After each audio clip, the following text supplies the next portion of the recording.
Hello, everyone. Welcome back to our show. I'm so excited to have Robin Mastro from Vastu Creations on the podcast today. Robin, thank you so much for being here. Thank you. It's a pleasure. So, something that I love to ask all of our guests is when was the first time you felt something on a soul level? Well, I remember connecting, and I think this is probably something a lot of people say, but I think it was times in nature where I felt very connected. Just laying on the grass and looking up at the sky and knowing that I was just a small part of something greater. And just being fascinated by the natural world around me. Mm, I love that so much. And yes, that is a popular question amongst healers.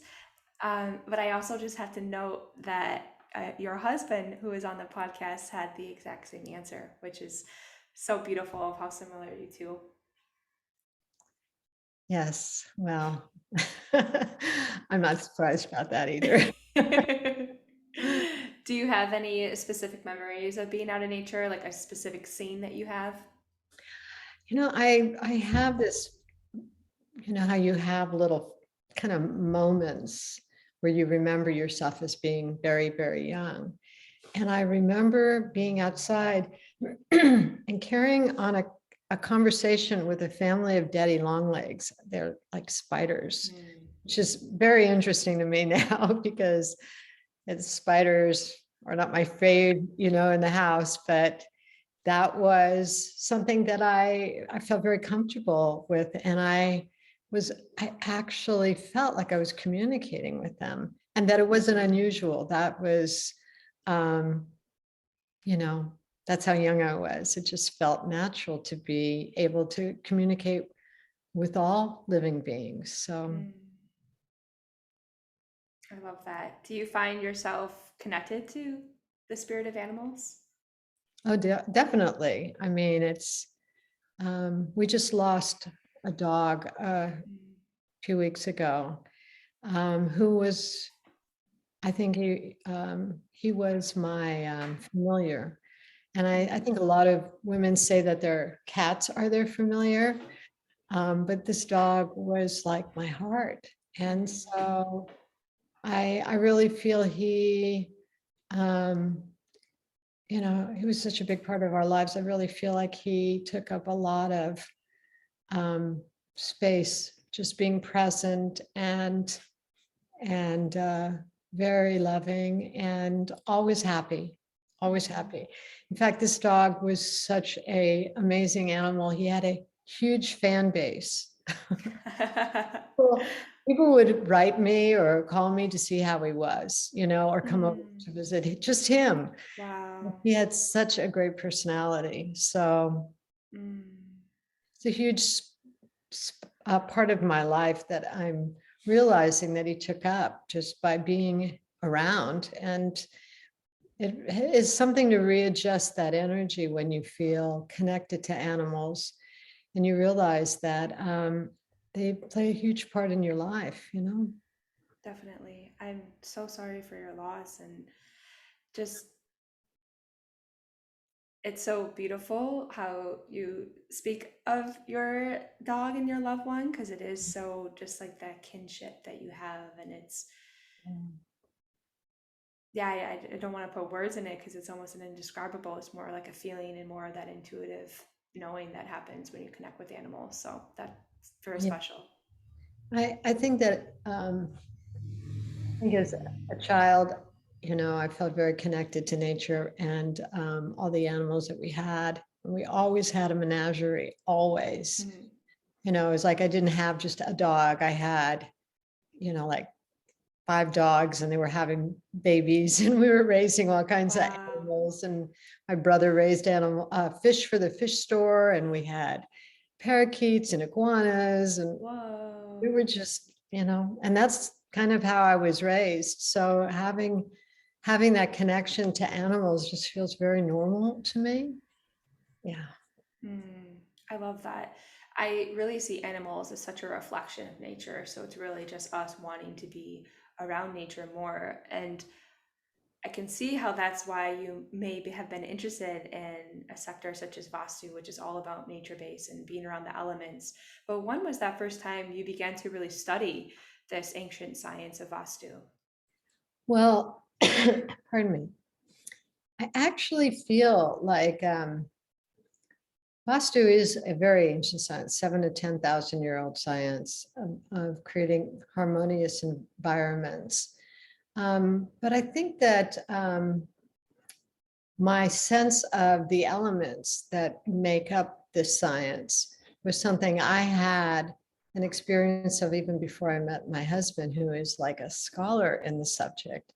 I was creating altars based on the directions because I had had a vision. I was in meditation, and it was like I was in a forest, and I was walking towards this clearing, and there was this group gathering underneath the full moon.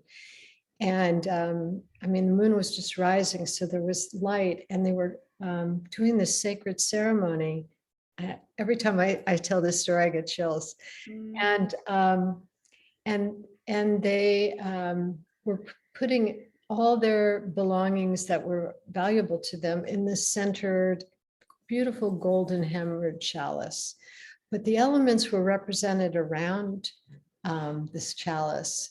And I thought it was so strange because it was like a waking dream, like I had slipped into another reality. And it felt very druid to me. It felt that ancient. Mm. So I think that connection between um, the Vedic knowledge um, was passed around. I mean, I don't think it was just in India. I think other cultures were using this knowledge, and I think it was common knowledge. I know the Egyptian pyramids, the Mayan ruins, the Greek Parthenon, the Roman Colosseum, all, even Catholic churches, they all are kind of based on the directions. And so you see it in nature, in the golden mean in nature, and then you also see it in built environments. And there was a time when there was such an honoring of nature that people wanted that connection to continue within the structures that they built. I think we've just lost that. And so I had this waking dream, and I decided to do that ceremony myself at the next full moon. And I collected all the pieces, and of course I didn't have a gold hammer chalice. So I took my salad bowl and I put aluminum foil in it, figuring it was a reflective thing that they were really wanting to use it for. And I put everything I had of value into that salad bowl, money, whatever jewelry, checkbook at the time, and I put the elements in place. And I, to give you a little background, I was married to somebody before my husband, Michael, that I've been married to for a long time. And it was not a very good marriage, but we had lost everything like 3 times. So this little place that I was doing the ceremony in was just a house that we had, or a townhouse that we had rented after we'd lost everything. And so I was very grateful to have a roof over my head because I had a baby, and it was kind of scary, because we were homeless for a while. And so I built this altar. I didn't even know what it was then. I built it, and our lives just kept improving. And I never felt without again. And I do this ceremony every full moon. Mm. And Michael and I, for many years, have been teachers for the Art of Living Foundation, which is the largest NGO and in the world. And the organization's sole purpose is service to humanity. And we've been teachers of meditation, Vedic breathing, and yoga since for this organization, since the early 90s. And we'd have people come to our home, and on the full moon, I would build these altars, and people's lives started changing. So it kind of is that thing, you're on the right path when you're doing something. I went back to school and got a master's, and just so happens the program I was in, both the head of the department and my advisor were PhD architects. So it was like, Wow. I decided, let me see if these altars will really work for other people. And they were very excited about it. So it's like I did my research, their lives and the lives of all the people I did research on changed. And, the rest is kind of history. Wow, that's incredible. I love how it came to you in a dream, and I got full body chills when you were explaining that story. It was just such a realness to it. And I totally agree. I think that basically when we can derive what the core of these cosmic laws are, it's the same message that's getting repeated in all these ancient cultures. So it's so beautiful when you can really start to extract what is that juicy essence that's within all of these that I can replicate through my own vessel that can be really authentic for me. And I love the use of altars because I feel like it's bringing in your ancestors and that extra level of support and that communication with the unspoken world. But I'd love to hear from you. Why do you think altars, there's so many other aspects to our environment and Vastu that can be powerful, but why specifically our altars? Well, it's yeah, this hadn't been done before, I mean, taking the most potent aspects of Vastu and turning them into small environments. Mm. When I decided, well, when I was in this graduate program, I didn't really, at that point, I kind of felt like I was playing with this, instead of really applying it. And we had just bought a home and we were doing a remodel on it. And I was going to school and we were planning a trip to India to be with our spiritual leader, Shri Ravi Shankar, and travel with him from Bangalore up to Rishikesh, there was a lot going on in my life. And I thought, I gotta either drop out of school for a semester or I have to figure out a way of making this trip and this remodel, as part of my graduate project. Because when I started that program, the one intention I had was that when I leave this, I want to have something that I can provide to others that will help end suffering. That's, like my intention was to really create a service that could be my livelihood. And so it was, I wasn't really clear about, at that point, I wasn't calling this work Vedic altars. I wasn't doing it that way. But when I went to India, and I had also been to Bali maybe the year before, and we'd spent some time in France and down in Mexico, and there was altars everywhere, everywhere I went. And I kept thinking, I know people do these ceremonies, like in India, they do puja. So there's these beautiful, like a beautiful visual layout of the ceremony. But I thought, well, what if I take the elements and create these small sacred spaces? What would happen if it was very specific according to the science of Vastu? And, yes, I had been doing it previously in my own way, but it wasn't really cohesive. It wasn't, like what I'm doing is very specifically based on the science.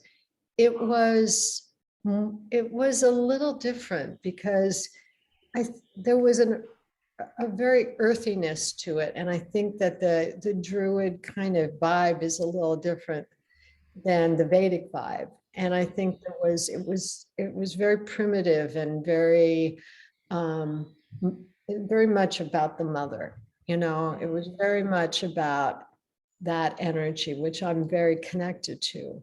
So it was kind of bridging the male female energy, that the Vastu energy kind of is so scientific and is so, based on sacred geometry, that for me, I needed a little bit of the juiciness of the divine feminine to bring into it. Like everything is still evolving. Even when I look at it now, I thought for so many years, people would say, you should be doing courses and certification programs and all these altars. And I would say, everything's in the book. I mean, everything is in Altars of Power and Grace, which is our first book. I don't need to do that. I mean, all the stuff that you need is there. But it wasn't until the last couple of years that I realized that there was this whole nother evolution happening within me, where I actually could see how altars could even be more powerful. And that I hadn't shared yet. And so, yeah, it's actually, a piece of it is actually in this gift that I'm giving to your listeners. So it's kind of exciting to share a little of it with them. That's so exciting. Yeah, I can't wait to get into more about that in a bit. But I wanted to go back to something really profound you said of how this is like a pure form of the divine feminine expression. Because I do feel like, even for me, learning Ayurveda, it felt very masculine at first when I was learning it and structured, which is beautiful in its own way. But this new divine feminine wanted to emerge, and that's how Ayurveda expresses itself through me. And I'm just really inspired to have someone like you who has this beautiful creation already that you birthed. And I do think it's also profound to note that these creations evolve as we begin to evolve and heal. Of course, there's going to be deeper layers to how we're going to create. So that says so much about you as a leader, that you're in constant growth and release and shedding so that you can step into it. I think that one of the things I see with women as they get older is that they either continue to learn and grow, or they give up. They think, okay, I'm too old, I'm retired, and I'm like, what? That is not my model. I really find this time of my life so much more exciting and juicier. I mean, I'm just so happy to feel that I can be creative and provide something valuable to people, and that their lives change, and that I can even fine tune that and bring in this, this incredible energy that's being birthed through me, that I'm becoming aware of, has always been there, but I was just, living my life and busy. And kind of, I think the thing is that if you are the kind of person that really wants to provide something creative and healing for other people, you have to give yourself that opportunity to be quiet and take the time to allow what's coming through you to be birthed.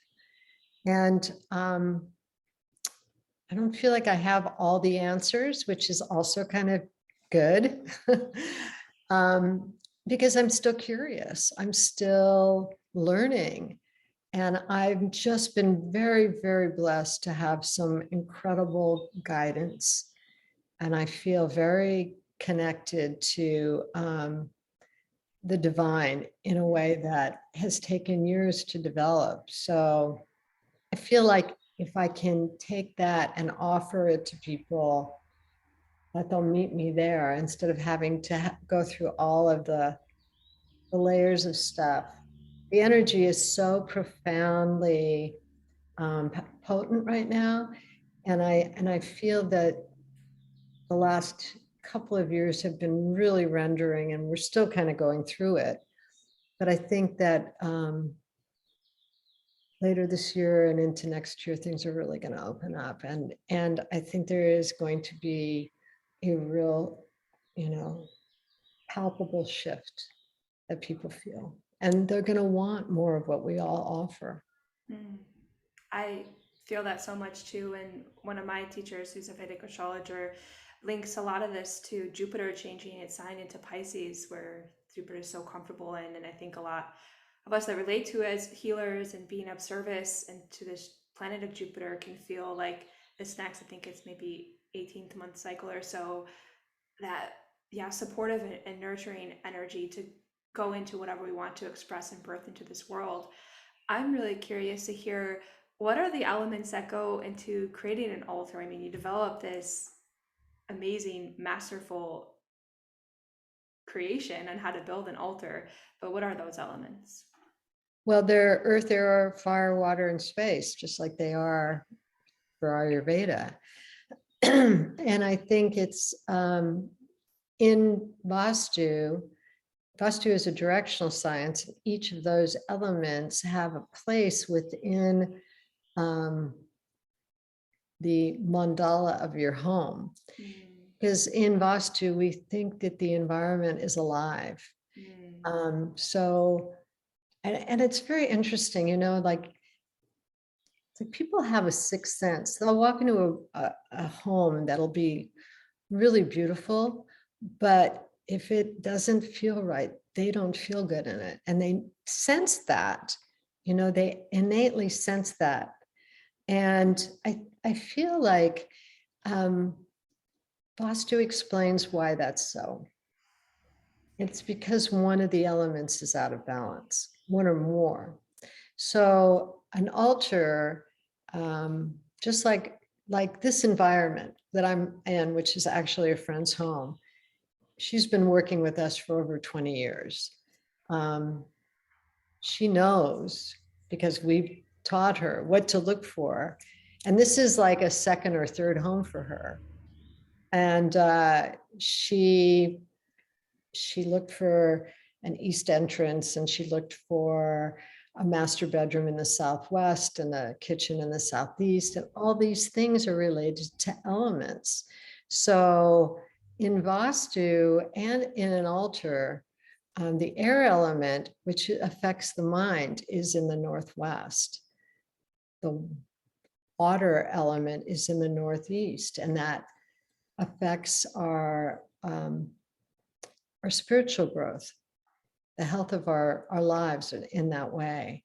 The southeast is the fire element. Of course, that would be a good place for the kitchen, but that is the energy that is very hot, even in a day, the heat of the day is in the southeast.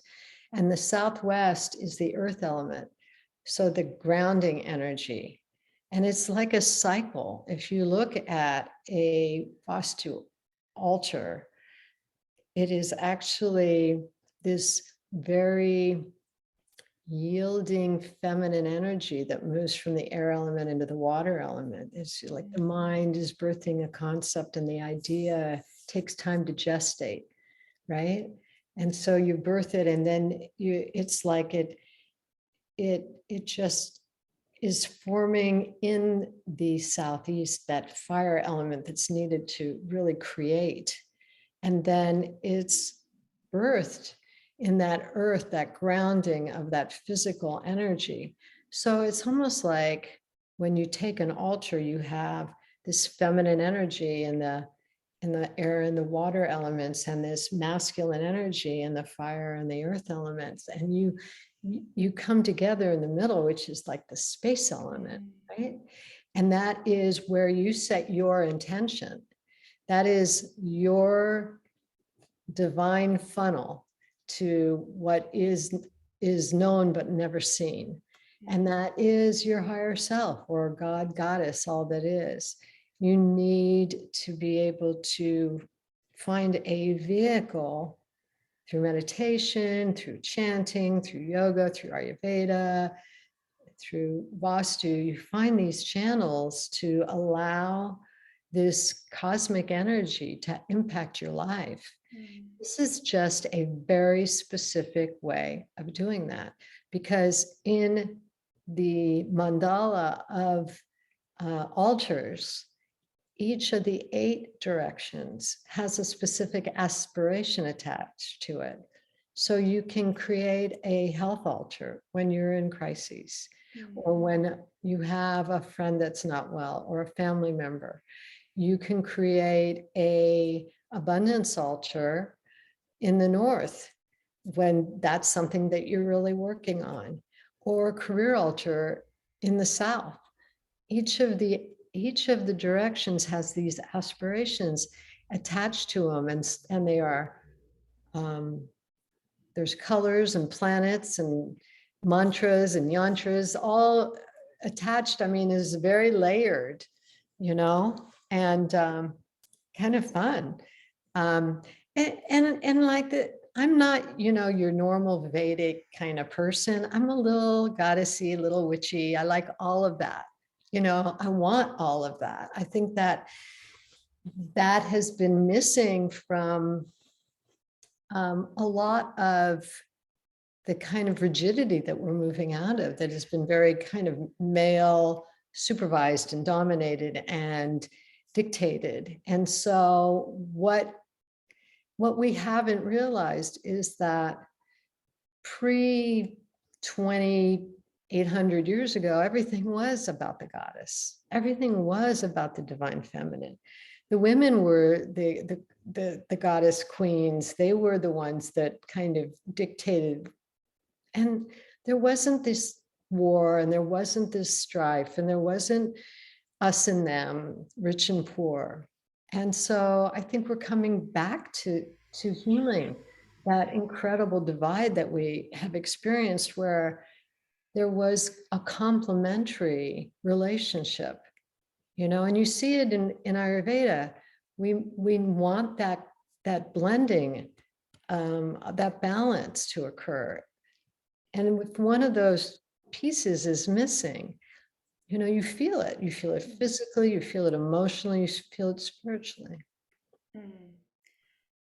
I love so much that you connect more of that witchy, etherical energy to your creation, because that's you expressing your authenticity. And that is what we need more of, not just, carbon copying each person to be the same. That's going against our intuition, going against how the divine wants to express ourselves through us, which is so beautiful in so many ways.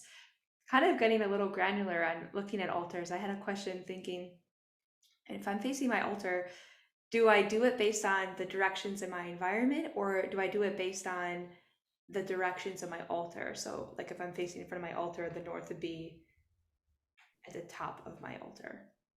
The north would be at the top of your altar. Okay. And you are facing that. So that energy is affecting you. So that's kind of how it is.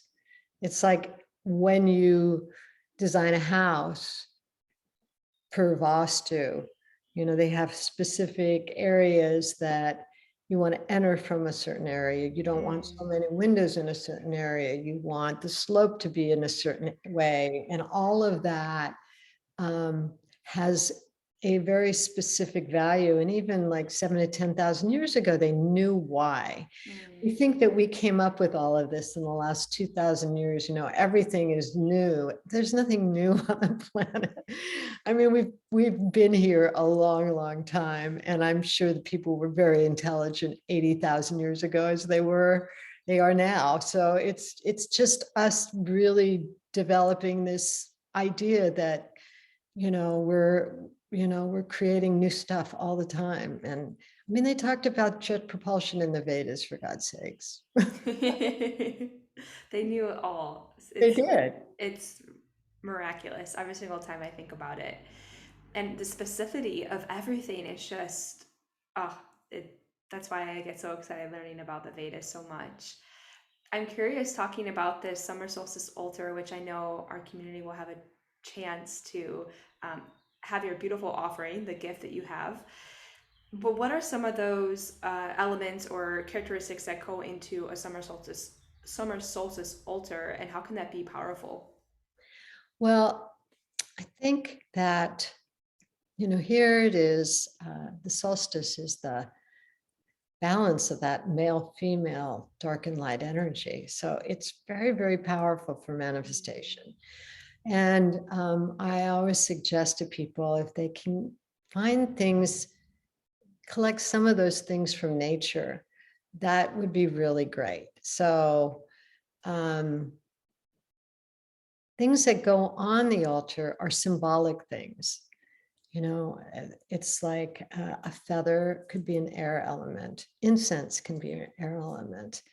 The water element, I say, go to the water and get the water, not your faucet. Go to the beach, go to a stream, go to a lake, collect the water and bring it back and use that water in a container that is transparent or translucent. You want to see that water. You can even float some roses or other flowers in there. Make it pretty, We'll talk about that, about beauty, after I tell you all these little pieces. And then in the fire element is probably the one thing I haven't grasped how to do that's from nature, but a candle.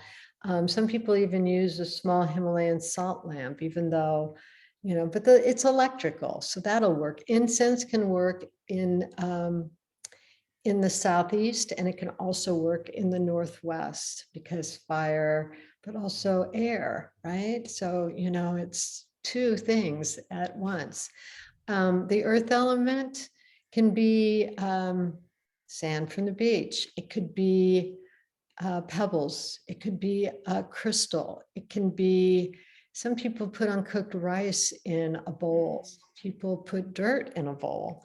It could be a small little plant that you put on your altar. In the middle, what I call the offering tray, is the space element. And that is to collect what it is you want. You ask for what you want there. And you can write it out. And I always like to write it out on an unlined piece of paper in pencil. And I don't write out every little nuance. I want it to be small, like the size of a Post-it notes. And I want it to be the feeling tone of what it feels like to have what it is you want. Because all too often we get stuck on the thing in our small mind.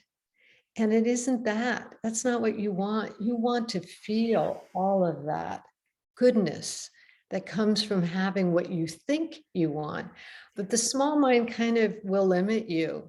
So you open it up and you allow the divine to bring to you what it is that you need, not what you think you want. And then you dress it up and make it beautiful, because you need to love it. And it's individual what that looks like. You need to look at that altar and go, oh my God, I love this.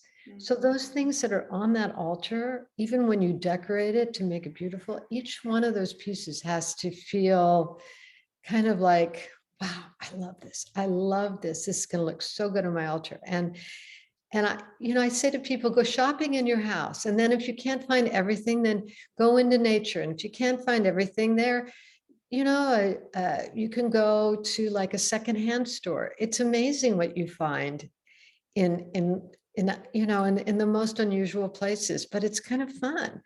And you create this altar to be beautiful, because the love you feel for it when you look at it feeds that altar, keeps it alive. And then you want to take time in front of your altar. You want to do your practices in front of your altar, because your altar is now alive. You do a process of igniting the altar, and you can do it with chanting, and there's some energy techniques that I teach in my my book, All Truths of Power and Grace, there's a lot of ways that you can enliven the energy. And then it starts working. It's Mm. like a radio transmitter that you're tuning into a very specific station, and it has power in your life. It really does. Mm. I love the idea of creating beauty on the altar, and that, yeah, that's very inspiring. I can't wait to go and create all these elements on mine. I'm curious because you've seen so many successes with everyone in these altars. Our community may be curious as well what that specifically has looked like. How has this shifted their lives? Oh, wow. Well, I'll give you a few examples. When I was doing my graduate work, I had a couple of friends that lived up the street from me, and I asked them if I could use their altar as a guinea pig. They had an altar already, but I wanted to move the elements around. So I I went and I placed the elements in their proper direction. And I said, call me in a week. Let me know how it goes. The very next day I get a call from them. And these are two guys who are, were very, at the time, very into what they were doing. And they were kind of like, okay, we're humoring Robin here. The very next day, the phone call is, oh my God, you wouldn't believe what just happened. Some people that we sold a piece of property to out in the floodplains of Maple Valley, which is east of Seattle. We sold it to them cheap with the agreement that if they were ever able to sell it, that they would give us a percentage. Well, they've been trying to track us down for a year. And yesterday, somebody gave me your phone number, and I have a check for you for $15,000. No That was day way. one. Every day for 2 months, this went on and on and on and on. And by the end, they were moving to Los Angeles. One was becoming a screenwriter, and the other was becoming the head of Jules Clearwater Project. And that was pretty awesome. That's incredible. Another guy, and it's interesting. It's like, you don't need to believe in this. You just need to be curious, have an open mind. So another guy who came with his wife, who the wife was part of our satsang group. He was an ex-Marine and very normal. Very normal. Did not even know what meditation was, wasn't really involved in any of the stuff we were doing or that she was doing, and just came to humor her basically. And it was a full moon, and we put together our altar, and there was about 60 people there. And he didn't bring anything, because everybody would bring something to place on the altar. And so all he had was his credit card. So he put his credit card on the altar. And the next full moon, he came again, and he said, that changed my life. There's nothing else that changed before. And all of a sudden, I've got a new job and a raise, and because it was a promotion, and Wow. I had been passed over for the last 3 years for these promotions. And the fact that all of a sudden I got this promotion, and it was like out of nowhere, I wasn't trying for it. And he said, I just want to see what's going to happen this month. Wow. So that was pretty awesome. I mean, it's like that, even with people who don't believe in it. I had a friend, again, during the research phase, that I did the altar for in her home. I did a little bedside altar, and she was like, okay, Robin. She had been trying for years to get her daughter to fly up to Seattle to visit her. And the daughter would never come because she couldn't afford it. And the mother would say, okay, I'll pay I'll pay for you to come. And within a few days, the daughter was calling, I want to come see you, and I've got money for a ticket. And the daughter came, and then she decided to stay, never left. Wow. So it's like that kind of seems like it's out of thin air, serendipitous stuff. Friends that when I was writing my third book, I had a research group. That book is called Making Room for Mr. Right. And so I had a research group of about 25 women who would, as I was writing the chapters, they would do the work in the chapter. And several of the women were single and they wanted to be in a relationship. And one or two of them were in relationship, but they weren't sure if this was the right guy, and it hadn't gone it hadn't gotten serious enough. And within the research time that it took for me to write that book, all those women's lives started changing. And they either fell in love, got engaged, got married, got pregnant, or realized that what they wanted was a deeper relationship with themselves. So it's very interesting when you start using Vastu and the meditation and yoga and Ayurveda in combination, how they each enhance some aspect of your life. And I kind of introduced a little bit of all of the sacred sciences together. And it was very interesting how it changed people. Wow. Oh my gosh, those stories are incredible. And I can't believe those are only just 3 stories. You have hundreds and hundreds of stories that I'm sure everyone in our community is going to want to be going out and creating an altar, and especially using your wonderful gift that we'll have linked in the show notes. And I just also want to note that I agree. It's about bringing all of these sciences together because while, of course, each science aligns the physical, mental, emotional, and spiritual body in its own way, I really see altars as kind of that spiritual piece to it.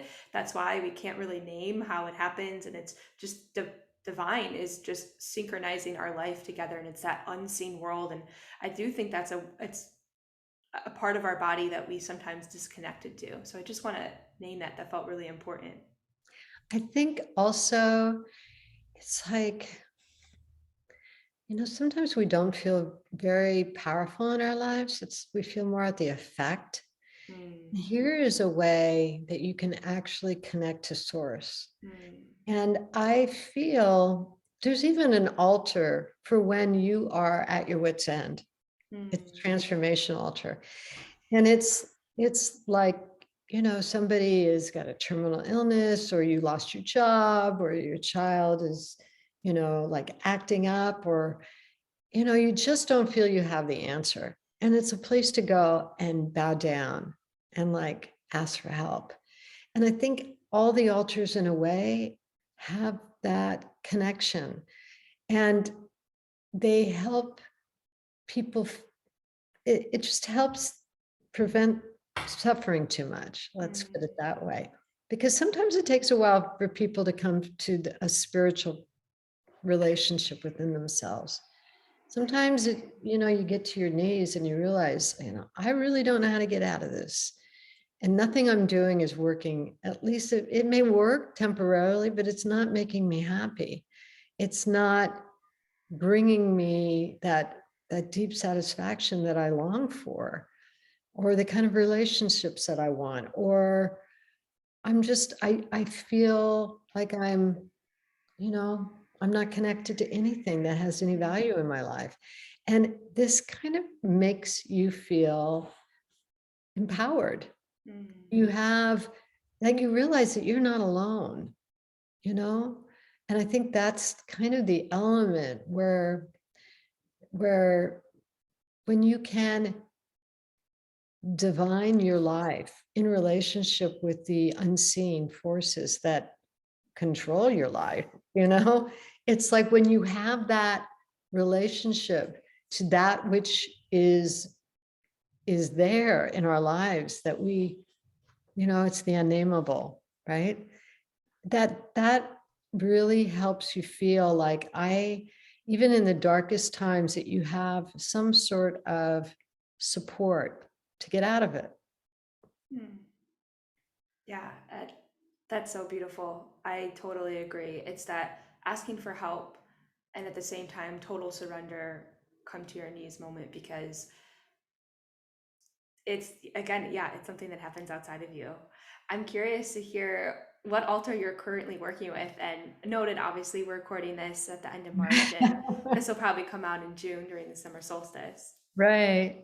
Well, as of yesterday, I'm kind of without a home because we've moved into a remodel.